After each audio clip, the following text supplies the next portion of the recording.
Yeah. I'll react if I had to. Put some things in the past too, and don't let them distract you, but react if you have to. Yeah. I'll react if I had to. Put some things in the past too, and don't let them distract you, but react if you have to. Yeah. React if you have to. Yeah. Don't know the time, yeah. Just know that I'm, one of a kind, What's on your mind, We're hard to find, Beautiful mind, Still in my prime, Just know that I'm here. What's up, guys? Pondoff's Anonymous, episode 35. 35, right, Jeff? That's right, 35. The higher we count, I've already got my shoes off and counted with all my fingers, so I have to always get confirmation there. Yeah. This one's pretty exciting, right? That's right, man. We've got a great guest today. Yeah, we do. I'll introduce him. His name is Ben Curtis. Ben, you want to say hi? Hello. Hi, I'm so excited to be here. Thanks for having me, guys. Yeah, man. So you were asking earlier before we started how we found you, and the way that we found you is locally in St. Louis. That's where we're based. Mm-hmm. A friend of ours was on a show called What Would You Do? And yeah, so he was one of the... I've heard of that show. Yeah, so he was one of the people who was... just the normal. He was the one who got surprised by Mr. John Quinones. It was an episode, and Chris, I think they were talking about foster care. A girl was coming out of the foster care system. She needed a job, and this coffee shop owner didn't want to give her a job. And so, I remember. This is a recent one. It's a recent one, and in fact, I saw that one. You saw it because the second part of it was.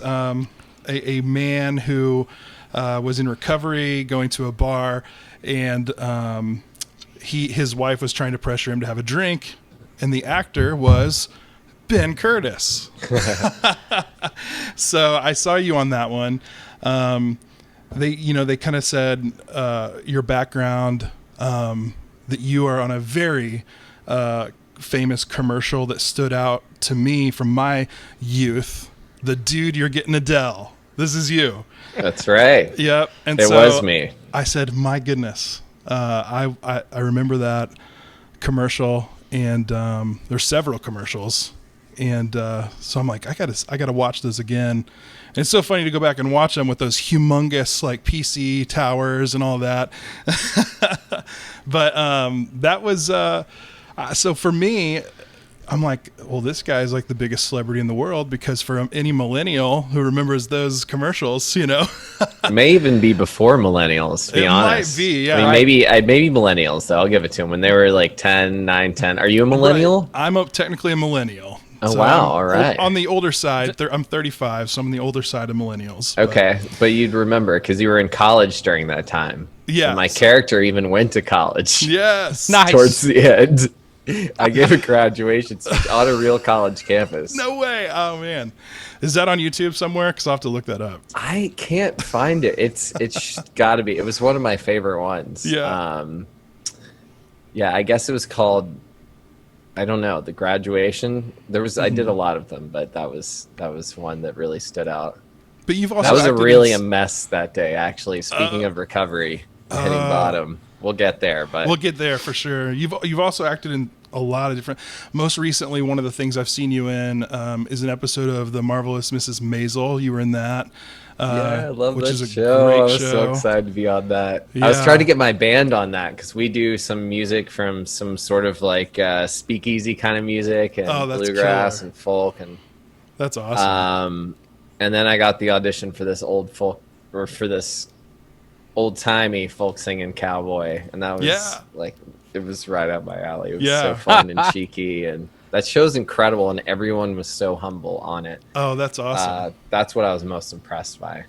Yeah, because that was a great episode. And then also, I mean, what are some other things you've been on? I think you've been on Law and Order SVU, maybe, is that right? Or one of the original Law Law and Order. Okay, yeah. Were you?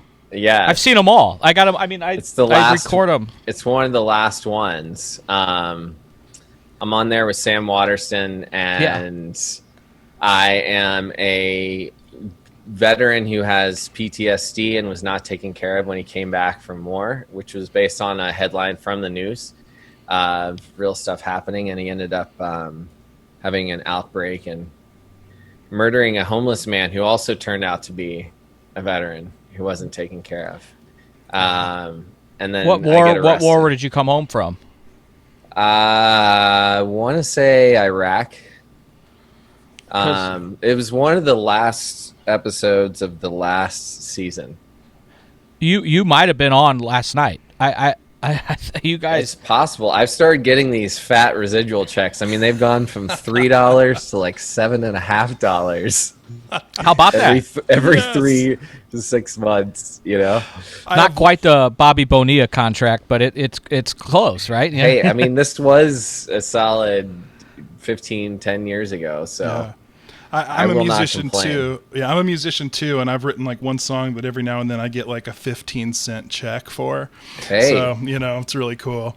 I save those checks. Yeah. Yes. Yeah, it's like, it's not worth cashing, but I get those as well. Yeah. Ben, I wasn't going to get all fanboy on you, but when I didn't realize you were in a Law and Order, and people know I'm obsessed with Law and Order. I have been. I mean, it's like my go to bed show because it's always on, right? Yeah, especially late night. I probably have seen. I don't think there's an episode I haven't seen. When I mean that all the way like to the 1990 Ben Stone. I wish I could just episodes. pull up my screen and share it with you real quick. I'm sure I've got a clip somewhere. It's pretty awesome. If you find it, it's feel so free. Old school. Definitely an open book here on this podcast. The funny thing about that, what would you do? Episode, as Jeff mentioned, we were all tuned in because a close family friend was the guy on it that stuck up for the foster, the girl that was coming out of foster care, and so there was a foster care scene, and then there was the recovery scene, and everybody's like, "Oh, Pondoff, you gotta watch this." Like, me and my wife have fostered we're licensed foster parents in Missouri, and then here I am, a recovering alcoholic, and there's that episode. It just was a crazy thing. So then afterwards, Jeff's calling me and like, "Hey, what do you think the chances we could get this guy on the show?" I'm like, "Jeff, I love when you aim big," and he aimed big, and here you are, man. And what a pleasure. The power of asking is my honor. It's not often I get to talk about recovery, addiction. Well, not publicly on this kind of platform. I talk about it quite often on my Instagram account, the Ben Curtis Official, because some of you know I'm also a coach now, and I work with sensitive, creative men, finding their power, their light, their purpose, and a lot of that is self-care. So I talk about these things and talk about the struggles I've been through, because I don't coach anything I haven't been through, and I've been through a lot, which is also probably what makes me a strong actor, be able to play all these roles. Role playing is how I survived growing up, and people pleasing and chasing validation and seeking a high from outside myself, in people, and coming up in a broken home where humor was greatly needed, and someone had to act out the drama because I'm a preacher's kid, and my whole family's in therapy. We're like super liberal. I mean, my dad was a Episcopal minister, but he was also the first openly gay minister in the South, and one of the things that came when he came out, when he really dealt with that, was when he dealt with his addiction and his trauma from his past, and then that kind of had my whole family look at all of theirs. But I was the only drinker in the family, really. I really was the first one. I took it to a whole new level, and I thought it was bad circumstances, but I just learned it was just an addiction, or the nature of disease, dis-ease, growing up without the right tools, whatever you want to call it. I've played a lot of soldiers, a lot of people with post-traumatic stress syndrome, We Are the Hartmans, a movie I co-produced and starred in with Richard Chamberlain. As a comedy, but I play a soldier just back from Afghanistan, and just a lot of people who are, because I can relate to people who have been through trauma and addiction or suffering, and now what I really work with men on is and women too. Women work with me as well. Reason I focus on it with men is because I've learned that, you know, my emotions, my pain, my past can be my purpose and my message, and I can help other men through those spaces. And that's really what's led me to start coaching, as well as being a performer and living by example, to do what I love. That's also part of my healing. So now, and actually after I recovered, like, I thought I needed all this pain to be a great artist. And as soon as I sort of gave myself permission to set myself free of that, it was incredible what opened up. I found out I didn't need to suffer to be successful. And that was huge. There's a couple things here that are just like blowing the lights. Like, I feel like I'm in a stadium full of lights going off. Jeff, did you know this tell me. about Ben's religious background and his father? I sure didn't. Nope, I had no clue. Mean, it's so ironic, Ben. The church Jeff and I go to are here in St. Louis is exactly what you described about being. It's probably the most liberal church in terms of. I hate to even label it. It's just non fucking exclusive, man. And pardon my French. I'm Italian. Is that on the side? Yeah, right. It should be. The Blake Church welcomes you, non fucking exclusive. They say no. They say no asterisks. All are welcome, no asterisks, and that's how I decide. NFE. It's some churches have those little digits after the numbers at the end. It's like, what does that mean? Right. I like that. We might have to add that. We'll talk to Miofsky about it. Yeah. The lead pastor is great. He and he's a personal friend. He helped literally pull me from rock bottom. And the church is probably the biggest home in St. Louis to the LGBTQ community. Oh, wow. And sitting worshiping with folks and being a part of a church with folks that have been just fucking bullied and cast out in the name of religion fires me up, and it really fires Jeff up. And it's just changed.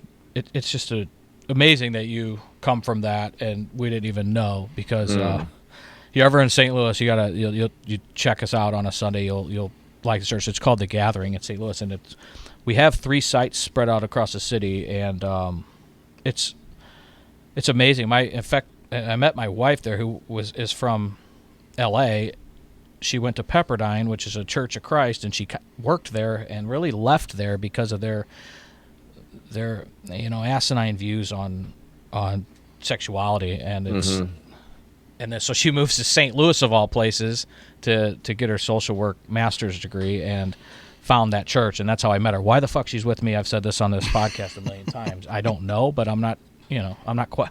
Just kind of keeping my fingers crossed so we can stick together. So that really stuck out when you said that, and how cool is that? And we could probably do a whole nother podcast episode on that. Well, I want to say you're definitely doing something right. So I would say stop questioning the how, and just enjoy that you've got a wife that loves you, and healthy relationships, especially post pandemic, has made or break a lot of relationships. Absolutely. Also, I go to a high school. I went to a high school as all boys Christian. Some boys, it was in Tennessee, but some went to Pepperdine. And my high school is really struggling with because it was an all boys private school. Boarding students as well, really struggling with the hazing around and just intolerance around sexuality and race and gender, and it's caused a big uproar. There's still a lot of places struggling to move on, and but we just one thing I try to do is ask questions and learn from their experience, and know that we've each been raised differently and have our own experience, and we just have to give people the space to be themselves and grow their own way and live by example. That's really what I believe.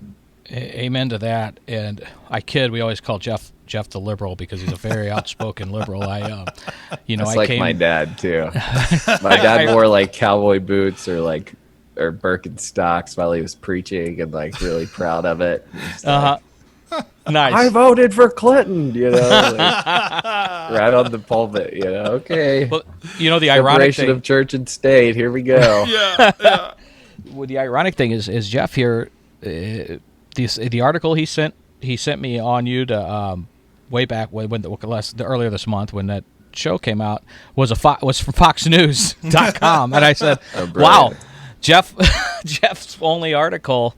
The only article he's probably ever read on Fox News was one that get you here. So yeah, I've been in their building several times. Nice. Well, good for you. And get to know the enemy. I'm just teasing. They've been wonderful, actually. Fox News has been really supportive, and hearing the story, truth, and all that as well. Mm-hmm. Yeah. Well, good. I like to hear that because I grew up in a Fox News house. Well, I don't want to say house because it was a split house. Yeah, I did too. Yeah, we're not allowed to even talk about it at the dinner table anymore. If I'm at my mother's, it causes such intense divide in the family immediately. It makes people angry, man. Like it's really it does. Jeff, you've been quiet over there. What's going on? Listen, you're the outspoken liberal. Come on, man. Yeah, Fox News is not for me. I can't. But yeah, I think that is pretty much the only article that I've ever read on Fox News. Actually, the other article I sent was, I think it was a video from TMZ. So you kind of started hitting your rock bottom in a very public way. Oh, is that? Can you tell us a little bit about that? Yeah, I mean, everyone could read about it everywhere. Hopefully, some of my positive videos and coaching, life coaching, and inspiration have made it. I'd rather hear it from you than read it on TMZ. So. Oh, good. Well, I talk about, I don't hide any of that. That's a big thing I talk about. I'm very human, not perfect. That was. I moved to New York to pursue my acting degree at NYU. I went to Tisch, and I became a party animal. I'd gone from a preacher's kid in the South to being pretty good, and I didn't really experiment too much with drugs or alcohol. And then I was in New York City, and I was an actor. It was like in my body. Yeah, I was in my body for the first time. It was like women were like into me for the first time for being sensitive and an actor. I was like, whoa, what is this? Because in the South, that was not like hot. I was in the Magic Club, and I was a cheerleader. Even though I played soccer, like all those things canceled each other out. What part of Tennessee did you grow up in? I was friends with the only gay kid in school, all these things. Openly gay kid. I went a little wild, and if, you're an alcoholic or you just pour gasoline on the fire, and getting fame was some of that too, but I really chased acting it. And I think, I really I believe in myself. I believe in my talent. That's how I got into that school. And I really took it super, super seriously. So I was not trying to destroy my life at all. But then I got the fame hit overnight with the Dell commercials. I was 19. I was maybe a sophomore in college, and I was trying to get ahead because I thought it would take, years or a lifetime. And overnight I booked this national campaign for Dell computers. It was exciting. I had money. I was paying off school loans, but I was also spending it because I didn't have enough self-worth to know how to hold on to it. And then a lot of fame was coming with that, but that was creating more trauma because I was just holding up a magnifying glass to what was going on underneath me. And if you give an addict, money, what are you going to do with it? My mom tried to teach me good values of holding on. My dad believed, spend it while you got it. I hear you. But I was young, and I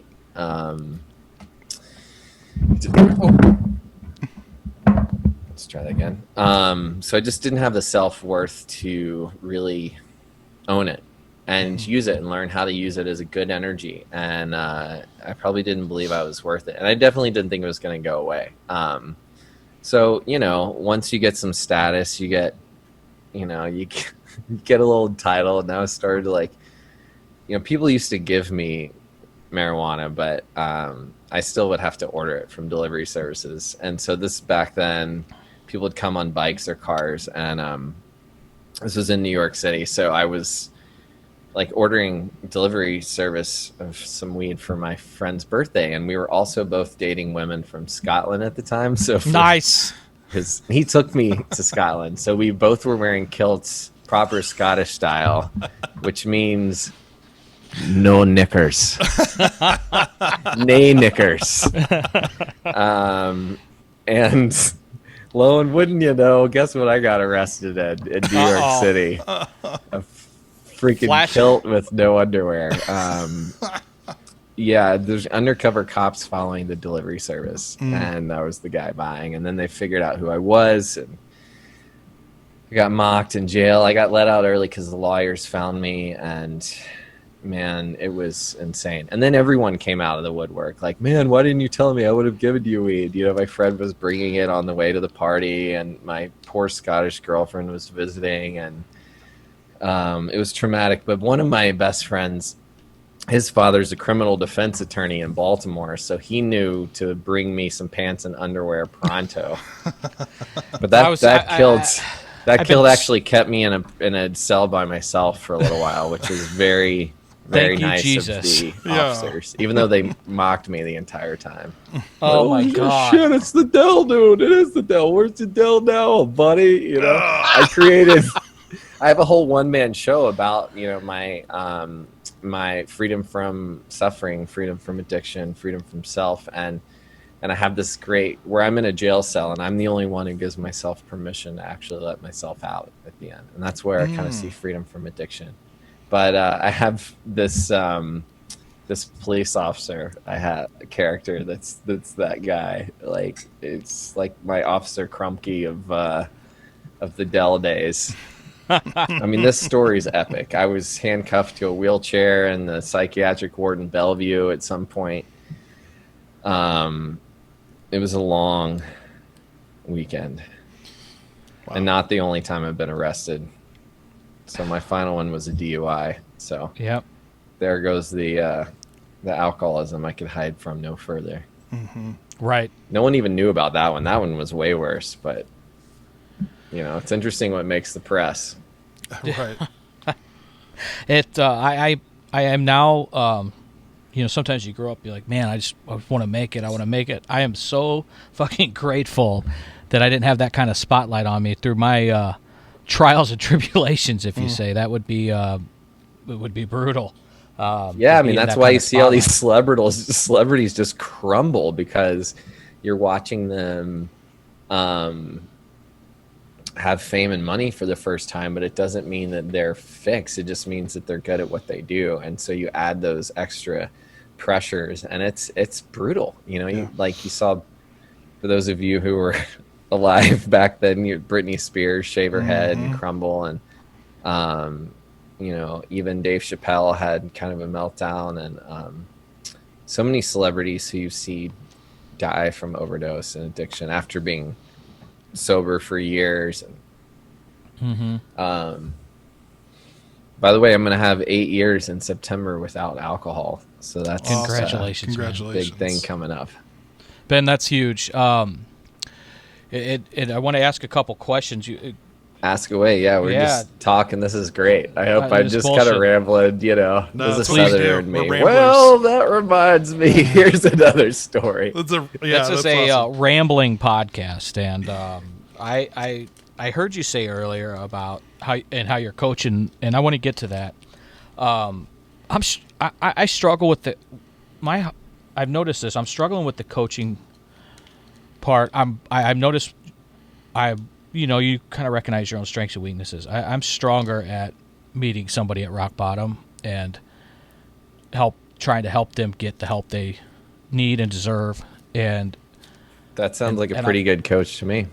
Well, I'm looking for people and resources that once somebody has gotten sober, who they need the.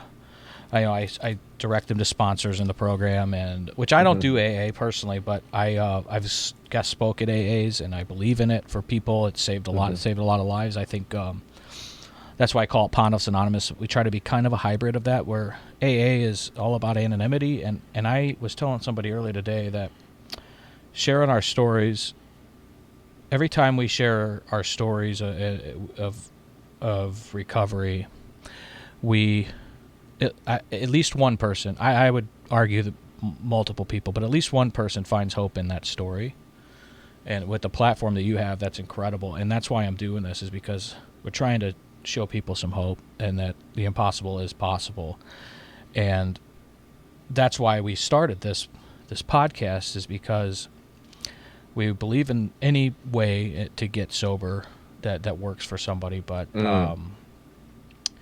we have, one of my best friends has a couple treatment facilities. One of his treatment facilities where he's out of now is in, I think it's Marlboro, New Jersey, called Discovery Institute, and they've taken some people in.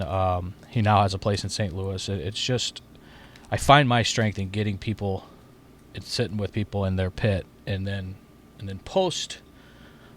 I feel inadequate sometimes trying to help the person, because I'm not a therapist. I'm not a licensed recovery coach. I'm more maybe of an interventionist, and I want to hear more about in a little bit about your mission, because even if it's people just looking you guys up and knowing that there's people out there that are good recovery coaches. Does that make sense, or am Absolutely. I rambling now? Do you have permission to offer a little coaching on what you just shared? Amen. Please, all the help I can get. So, first of all, I wanted to just say I really heard your acknowledgement and your commitment here on this podcast to helping anyone get clean or sober or find recovery or find help by any means necessary. And I think that is incredible. There's no, even AA will say, or people in there, AA has no, outside opinion or authority, but people in there will say, and out of there's no right way to get sober, and if anyone tells you otherwise, then excuse my French, but fuck them, because Amen. It's your life. And 12 steps really helped me, and has not been the only thing. We need a lot of tools and support, and I'm not a therapist either. I've had a lot of therapy though. Sure. And I've thought about becoming a therapist. But what did I wanted to say about coaching and what you shared and what I often hear that's important, and I used to struggle with, in the words of like, I'm powerless, because I really believe what we say, our words create our thoughts, create our actions, create our world. So, that's why I pointed out when you say like, I have no idea why my wife is with me, or I really struggle with helping people once they've gotten off of rock bottom, and our baseline. What I hear you say is like, now what do I do with them? So, I just want to say that because Chris, both of you offer incredible service to the world. So why wouldn't a woman want to be with a man who's in touch with his feelings, has open conversations publicly? Why wouldn't anybody want to be with that? And owning your value, and get that also in the way you speak about yourself, as long as I believe the universe is a giant yes button. So whatever you say about yourself, you'll get proof of. So if you say, hey, listen, I struggle with this, you're probably going to get proof that you struggle with that. One thing I like to say, if you say it's hard, another way you could say that is, this is unfamiliar. Mm-hmm. Helping people from the baseline up is unfamiliar for me. So, I would just ask, what are you committed to? And how much are you willing to receive? And are you willing to let that conversation go that you struggle with that? Because that's why you haven't been open to receiving or able to receive any new tools to really take the next step, because you have to be willing to let that conversation go, that you struggle with that, that you are worthy of it and that you can do it. Well, yeah, I'm starting to feel pretty good. Like, yeah, I appreciate that. That's I wrote down your words create our thought, our actions, and our worlds. Right. I like that a lot, and I wrote that down. So I appreciate that. And like you said earlier, that we have a lot in common when I say I'm as human as they get, and people that know me know that, and always a work in progress. And there's being humble is good. I appreciate. I don't always talk kindly about myself, but that's why I work really hard on it, and I call other people out on it because it helps me see. Because how we talk to ourselves is one of the most important tools and greatest keys to transforming that. The simple, kind words to yourself, and that really gets, recovery really begets a lot of those things. That one of the greatest acts of kindness that you can do, that it was the most uncomfortable one for me, was getting sober.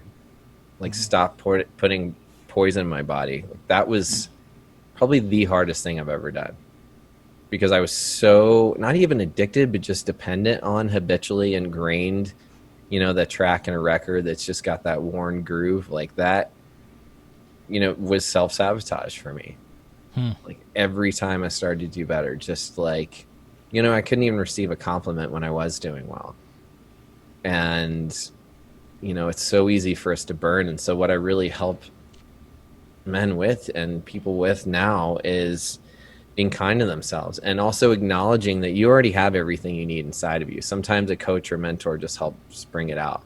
What's great that I can do as a coach that I can't do as a sponsor is I can go there with you, and I can not put up with your bullshit. I can hold you accountable for actions in your life outside of drinking and what you put in your body and what you say. But what are your actual goals and dreams now that you've found your baseline? So, Chris, all I would offer to you as a coach of what to do next is ask people what they want next, and what's important to them, and what's worked, and what would they like to try. And if anything was possible right now, what would it be? Because most of the time, everybody knows what they want to do, just none of us are giving ourselves permission to do it. Giving myself permission to let go of business and let go of the need to be a successful actor right now, because I can't in a pandemic. I audition for stuff all the time, or let go of the fact that my band can't play, hasn't been able to play in live for 6 months, or any of that stuff has allowed me to step in the power of, oh my God, I get to be of service as a coach right now. Wow, the universe provides all these gifts. We just sometimes, they come in packages covered in a little bit of mud, like a pandemic. And this is such a great time to stop and look at ourselves. And that can be really confronting. Yeah. But it's also an incredible time to create yourself newly. If you want to start treating yourself better and your body better, what a great time. And that there's so much help and support out there, not just me, but there's no right way to do this. But hey, if your expertise, Chris, is getting people from rock bottom to baseline, and you want to hand them off to someone whose expertise is baseline to skyline, send them my way. I'd be happy to help anyone in your world, and vice versa, because I've been a sponsor in AA, but I don't pretend to have all the answers. And that's not what I do in coaching. I would gladly send people to a place where there's resources and support like this. And that's why I wanted to do this today. Yeah, well, I mean, everything you're saying is giving me goosebumps, man. I mean that literally. I do see often paralleled with this is definitely true about myself, is the addiction and the mental health is so tied together. When I'm working with somebody post recovery or in recovery, I should say, and I get scared of saying the wrong thing because of the mental health game is it's not I'm learning, but I know that go see your therapist. You got to see a therapist. These are the resources in your outpatient program, things like that. Yeah, and I'll just say I don't see.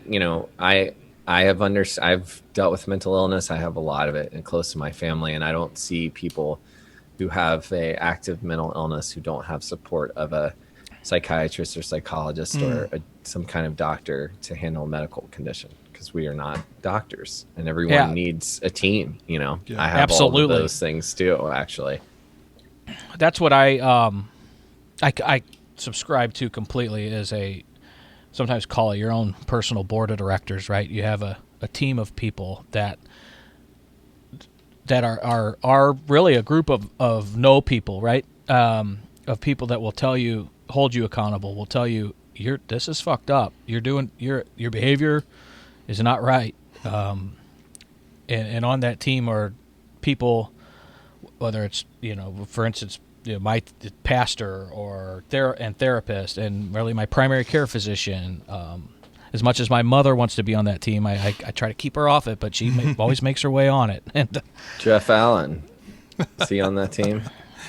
Jeff, I was actually just pouring a little bit out to Jeff before we started about some things that I'm struggling with. So yeah, I could put Jeff Allen on that board of directors. Ben, be careful, Ben. You're welcome, on it whether you like it or not. All right. Hey, I love it. I bought as many board of directors as possible. I want to make a difference in the world with as many people as possible. Love it.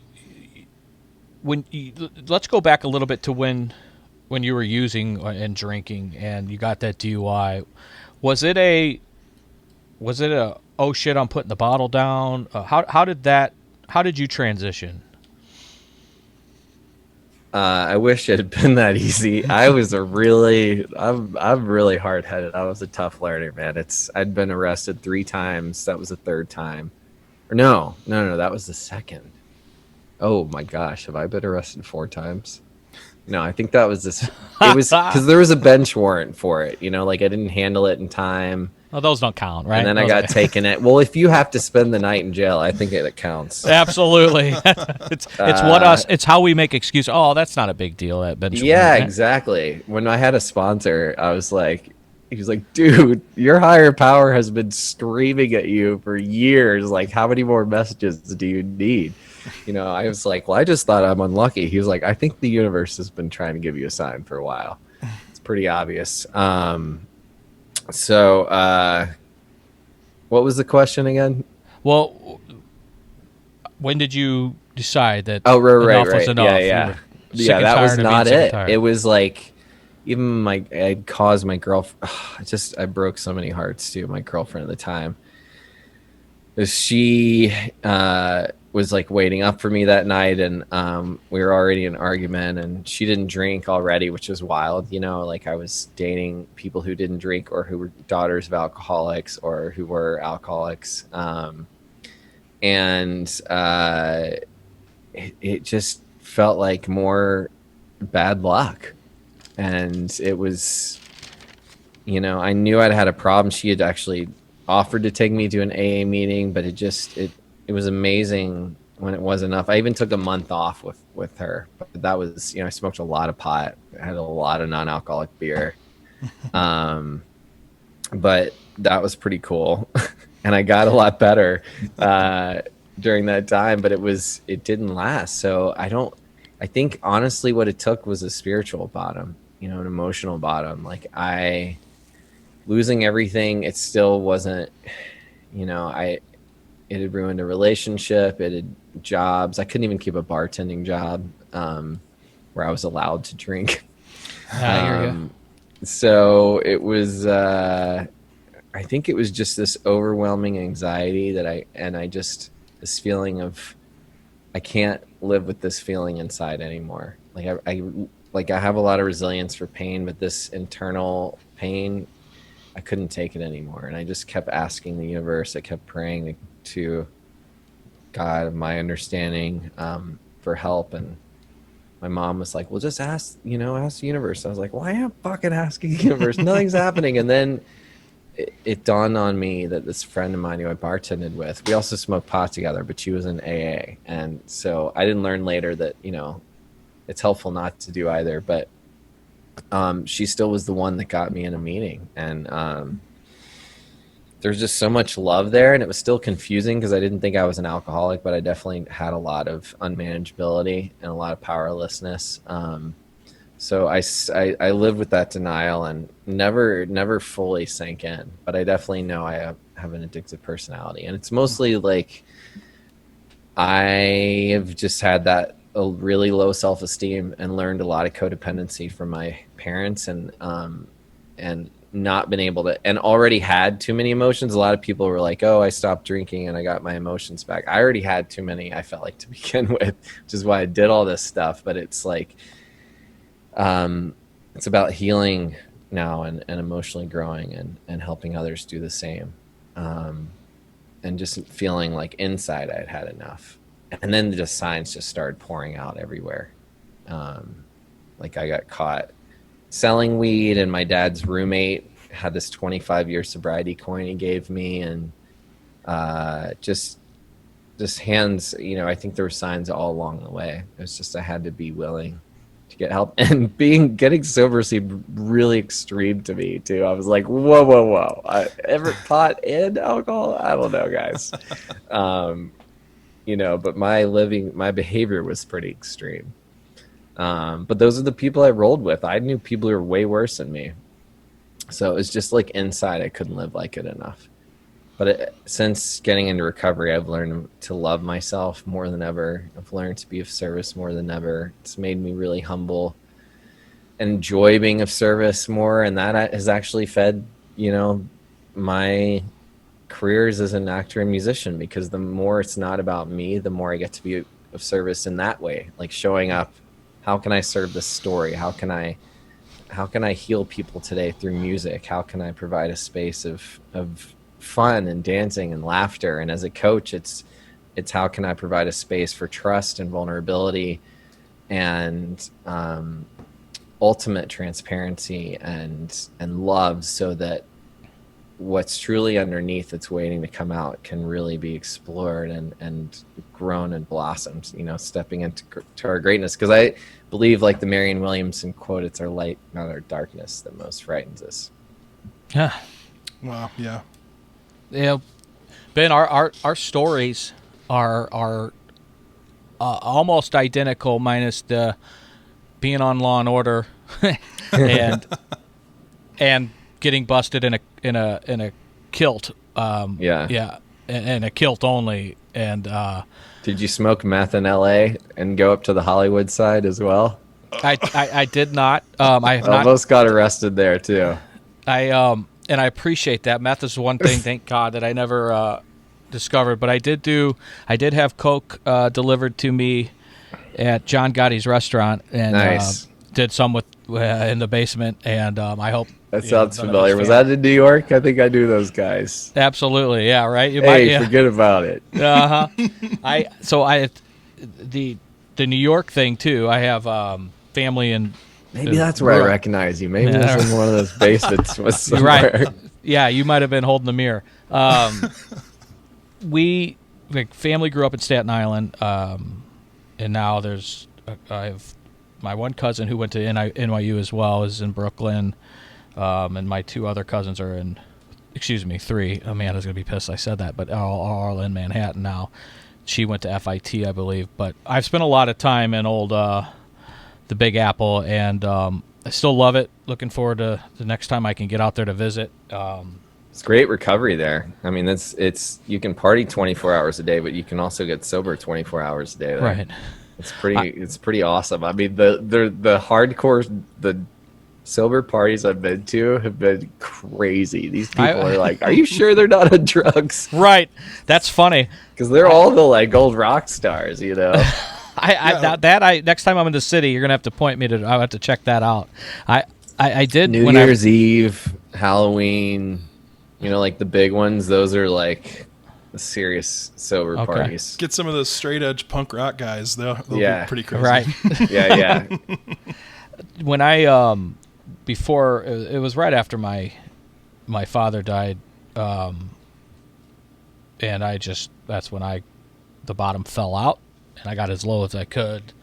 I was in Manhattan. It's his sister that lives in Staten Island, and my cousin still.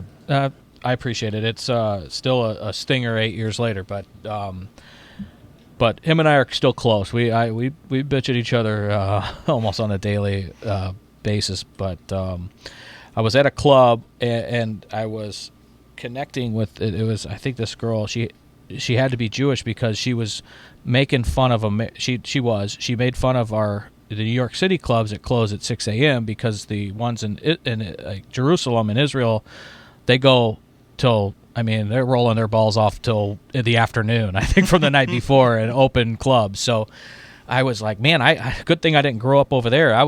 I'd be dead by now with fucking bars that are staying up till, oh my God, yeah, lunchtime. those in New York closed down, but they used to have those too. Nice. Yeah. You know, one thing real you nice. said earlier, it was real cute. Let me tell you, right. a lot of forgotten nights there, right? I wish I could forget some of those nights. Amen. You and me both. I know that feeling.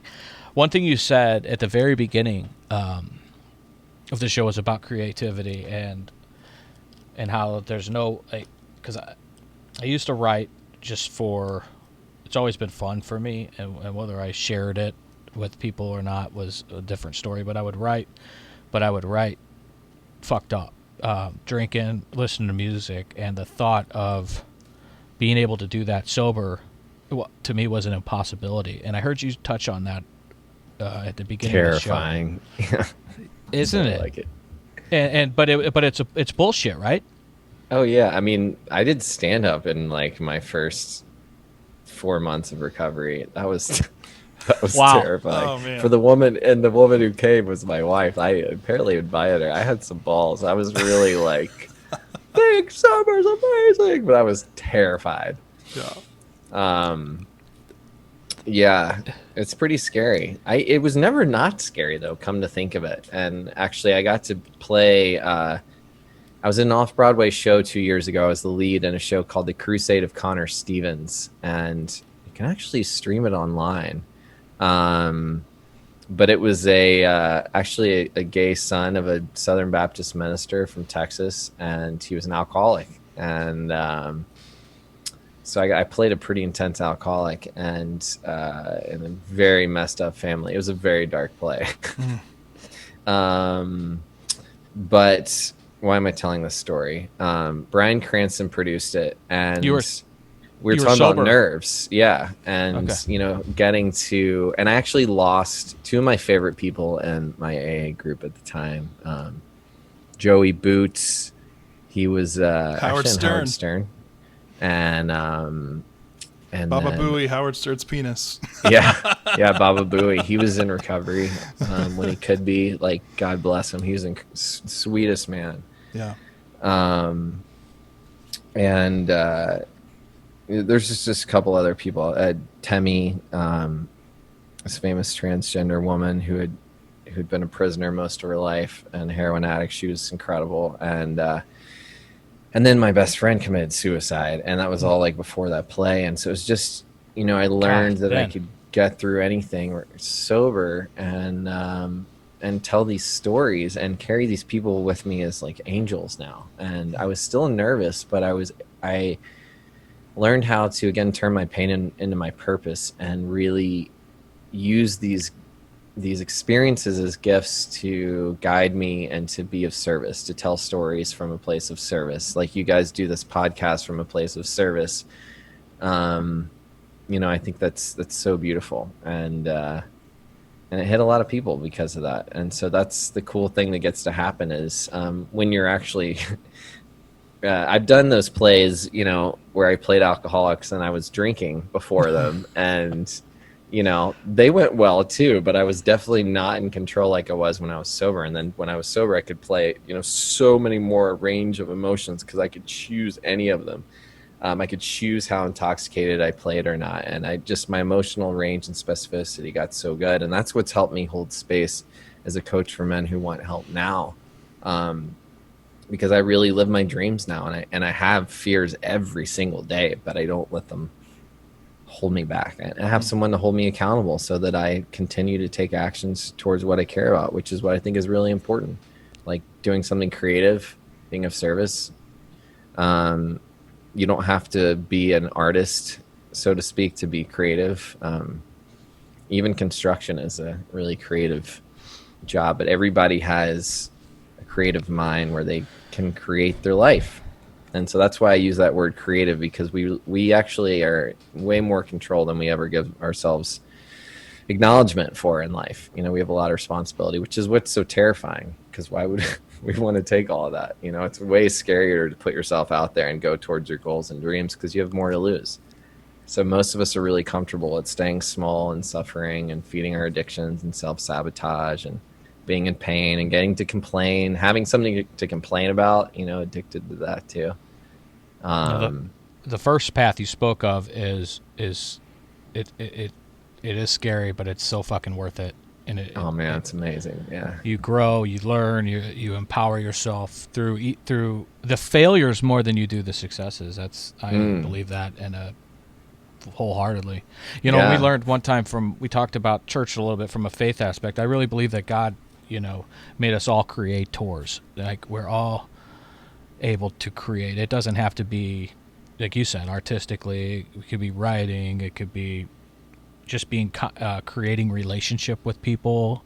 It's which is I think one of the most important things in life. And creating relationship with yourself. A lot of people avoid themselves because they're trying so hard to get validation from other people, myself included. So that's a daily thing I work on. Ben, I could bullshit with you for hours, for days, for weeks, man. There's so much we have in common that we haven't even touched on. Thank you. And we barely gotten to speak to Jeff. Listen, when we started this podcast, I was just supposed to produce it, and then Chris dragged me on and made me talk. So now you have a guitar in the background. Speaking of creative, are you going to be playing for us? Oh no, no. I was recording a little bit earlier today. Oh, nice. I've been telling him that I want him to create like intro music and the ending music. Right now, we just use some artists from a site that we subscribe to, and it's pretty cool. You know, it's been the same stuff for the run of this podcast, and I love his voice, and when he starts strumming those strings, man. So get to work, awesome. Jeff. Yeah, He got Jeff. The first episode, I looked at him. I was just kind of telling my story and the purpose of this, of why. What's next was the title of episode 1. And Ooh, that's what I ask people a lot. It's I got asked that. I got asked it from one of my ball breaker board of directors, right? There you go. Because I was like, "Hey, I'm sober." He's like, "Yeah, what's next?" Right? And you've used that good one for quite you. a bit. So are a lot of other people. So it's a big deal, but then what, right? Like, it's a bridge back to life. So the point is to live your life, not to just take it a bridge back to another bridge. I like that. That's a good way to look at that, and you're so right. We were doing that episode, and I just looked at Jeff and started talking to him, and he's like, "Oh shit, what?" And he's answering these questions. I didn't even have a microphone. I was hoping his was picking me up. So, I go, "Jeff, what do you think? This is going to be the one." I can't do this solo. So Jeff doesn't struggle with alcoholism, but he's admitted that, and talks about his anxiety quite a bit. So anxiety, he does struggle with anxiety. And, just general mental health things. But yeah, pretty outspoken about that. Those are things that I found that, especially, I actually work at the church that Chris was talking about that we go to. I do production here, and I've done music here for a while. Oh, beautiful. And early on. Are you at the church now? Yeah, I am. We have That's a little why you have room. such a calm, serene aura around you. Exactly. So when part of my story is when I was diagnosed with anxiety and depression, it felt like I just couldn't say anything because, you must not be relying on God to, ease those things in your life. And I'm like, well, guys. How interesting that you made it about yourself or God. Yeah, exactly. So. And you're not alone, man. I went through that as well. And I totally understand. And that's the main thing I help a lot of people with, anxiety and depression. Mm-hmm. Everything from, young men in college to, I have a client in his 50s who lost his license as a doctor and was really depressed, but now he's starting his own telemedicine business, and that's like turning his life around, even through his depression. Just creating acts of kindness every day. And I have 4 generations of clinical depression in my family and suicide, and pretty much I'd say 90% of my closest friends are bipolar, and so I get it. Yeah. But I also had this great teacher in high school that he had ADD, and I remember when I told him I did, he was like, "That's awesome! I think everyone should take medicine to be like us. We're the most creative, amazing people." And I was like, I've heard that about like, people with these disorders and things. Like, it can be your greatest gift. Yeah. It's just learning to accept it. It's when we don't that it persists. Whatever you resist persists. And there's actually your body's trying to tell you something. Mm-hmm. And so I really help people connect to that and start to listen to those messages. And it's important. Our body's so much smarter than we know and account for. So Ben, if somebody somebody wanted to reach out to you, where could they find you and your information about you and connecting and coaching and things like that? Yeah, well, they could email me. My email address is curtisbenjamin@gmail.com. But also I'm on Facebook and Instagram. Those are great ways, and you can send me a direct message on either of those. I have a Ben Curtis business page, as well as my personal page. I think I'm maybe maxed out there, but just you can DM me anywhere. I'm available. I put my information on there, and my Instagram link. There's a link tree to my YouTube, my how to book a free call with me, just to, if you're interested in learning more about how I could support you and fulfilling on your dreams, and also link to my music, Dirty May, my band. Super fun, like New Orleans bluesy folk rock. That's awesome. Are you a guitar player? I am. I play guitar, banjo, and harmonica. Oh, that's awesome. Blues harmonica.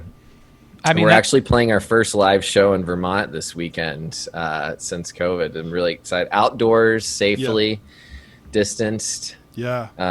We're all taking care of ourselves. Kick the dust off, right? You got to get back out. I can't wait to check that out. And that's one thing I had written down. I was wanting to ask you the name of the band. Say that again. Dirty May, M-A-E. Nice. I think we all got a little Dirty May in us. That is. My wife is the lead singer, and we met in recovery, actually. Oh, awesome. And so you just never know what's going to happen along the way. Getting to tour the country and not drink is, I play in bars and breweries. It's pretty intense, but it's a great reminder of why I don't. Yeah. I never wake up the next day like, damn, I wish I had gotten shit-faced last night, Yeah. It's like, oh, cool, I get to drive and I get to play the music I want to play and enjoy fucking life. I get to enjoy the trees, without a pounding headache. And Chris will still belly up to the bar occasionally at his old stomping grounds with a club soda and talk to the guys getting drunk there. Nice. I'm going to a happy hour when we get done. Actually, you are. Good for you. I don't recommend it to newcomers, but if you're able to, it's not for everybody. But listen, you got to know what your limits and your own personal boundaries are. I don't recommend. I didn't play music for a year because I couldn't be in bars. It took me a while to get back to that. Yeah, I had my 1-year sobriety party where I invited everybody that, just in case I owed them a drink for being an asshole, I invited them all at the local neighborhood tavern that I grew up in, and across the river from St. Louis in southern Illinois, 30 minutes from St. Louis. And that's where I'm actually, the bar I'm headed. I worked there forever. I drank there when I started drinking there when I was 15. That's so hardcore of you, yeah. Going to the tavern. Give me a club soda, Jimmy. All day long. That's my cocktail. And I really think before the podcast, I've slowed down because I have slowed down on the club sodas. Yeah, well, no, a little too much. It's right. Floating from the bubbles. I was getting a little out of hand. I slowed down going out as much because I now married with a 6-year-old, and that kind of a game changer a little bit. Yeah. And I can only imagine. I bitch about it, but in all seriousness, I couldn't be more fucking grateful. And I go to. Before the podcast, this Pontiffs Anonymous started off as me writing and sharing my story, and being vulnerable with it so people could see some hope in life. And then I would go to a bar on Monday nights, that same bar, and just sit there and post up in case people were struggling, because I really feel a lot of people, you have to meet them where they're at. And I do feel it was a gift from God for me to be able to be around it once I got out of rehab, to that be is around true alcohol. service. That's huge. I mean, that's what Bill and Bob used to do, right? Is go to the hospitals and go to the bars to find people who needed help, because you couldn't just like walk around and say, like, go to a meeting and be like, "Hi, I'm newcomer. Right. I'm Jim. Here's my number." You sought him out. You went to the real deal where the help was really needed. That's really cool of you. Well, I appreciate it. I know how much everyone at the bar is like, "Sure, buddies. Yeah. As long as you're buying the next round, I'll go wherever you want." I get chirped all day long from my buddies when we're at the bar, but they've been nothing but supportive, especially when I'm driving their asses home. You know what I mean? Yeah, oh, hell yeah. That was a cool thing on tour, too. I'd get to say when we're leaving, be like, "All right, you want to stay? See ya." Yeah. Right. Exactly. And what was the other thing you were just talking about? That was, man,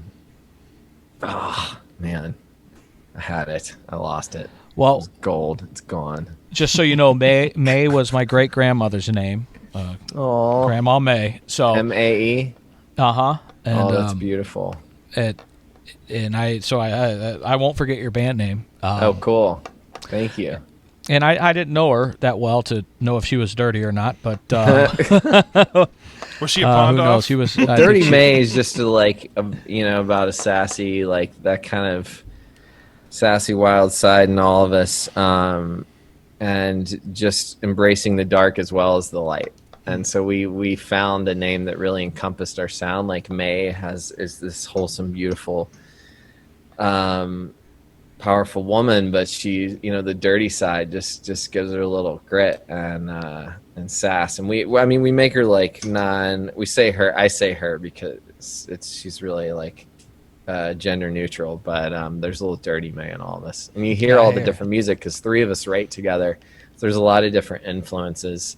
But it's I think you can just check it out. We're on all the platforms. And then I also have a YouTube channel that has my coaching videos, so you can learn more about me and the band, acting reel, all kinds of fun stuff. But, mostly if you're listening and you think you have a problem and you want help, there's, they always say, if you think you have a problem, you probably do. And welcome to the club, man. That's like, join the cool team of the people, the misfits. I love your buddy with ADHD or whatever. ADD said, "Hey, that's awesome." That's all. I like the wild side. Well, I'll tell you, Ben. I had it written down that one of the last things I wanted to talk to you about in our time here that we have together is about the hope and miracles that you've personally witnessed. And you touched on that a little bit with seeing people that you've to find themselves, and as you're coaching, I know what it feels like to have somebody truly be helped through what you're doing. I mean, it's almost the new high, the new addiction, if you will, that I have is just being there, and when you really are able to serve someone for the better. It's hard to put words and articulate what that feels like, but besides calling it a fucking high, it is. So Tony Robbins said, he's like, "I'm addicted to this. I got to every day. I have to help people. It's like, I can't help it. I need more." He's like, he's open about it. It's a hunger. The side effects of serving. If there's a high you're gonna get, like, by all means, get high off helping others. Go for it, buddy. It's the side effects. I've become just. I mean, I'm still kind of an asshole, but way less of one than I used to be. It's you become a better listener. You become a better empathizer, and that's not even what you set out to do. You just set out to help people, and then oh shit, there's all these positive traits that are growing inside me. So it's been sure as you help others, you help yourself. So it's one of the best things you can do. Well, I'm excited. Hopefully we can you guys get safe when the world gets back to I don't know if it'll ever go back to quote unquote normal, but I don't know if that going back to normal is a good thing anyway, but getting safer, and when you guys can start traveling again, and if you ever make your way through St. Louis, you know, I say it's subjectively. My family owns it's the best restaurant in St. Louis. I didn't mean to say that like that, but it's yes, you did. Just own it. Come on, Chris. It's called Olive and Oak, and it's actually one of our two head chefs. It was Mikey. He just married the head chef. They just got married. Wow. And he was the one on the show. Oh, cool. Sticking up for the foster kids. So that's how neat. Yeah. You know, I've played a lot of there's a lot of great, I play like a drunk cab driver in a bar on that show. I just realized I just recently did the sober husband one where I got to interview with John Quinones, and that's really cool because I got to talk about my real life, but also one where I play this just like horrible alcoholic, and this Me Too guy is just gross. You know, there's a lot of fun characters on there, as well as the good, the bad, and the ugly. But you know, I really am here just to be honest and share my story so that maybe we could help someone out there. And if you know you need help, you don't ever have to do it alone. I'm here for you. I am not someone to sit around and listen to sob stories and victim stories. Like, I'm here to hold you up to your light and help you shine brighter and live your purpose. And we don't have to wait till things go back to anywhere. We can start living today, because all we have is today. Tomorrow's not promised. So thank you guys so much for doing a show like this that's so dedicated to hope and faith. Well, we can't thank you enough for being here. I mean it. We're just, the honor's on. We're just so honored to have you, and we're going to share this on our podcast platforms. We share it on Facebook and YouTube, and thanks for being here, Ben. I can't put into words how much I appreciate it. Awesome. It's my pleasure. Well, I'm happy to come back anytime. Don't, be careful what you wish for, because we could share some stories and go on and on, I bet. Hey, I don't say anything I don't mean, so. Well, we appreciate it, and we will be in touch. And I mean that. When you come through St. Louis, you got to hit us up. We'll go have a club soda together.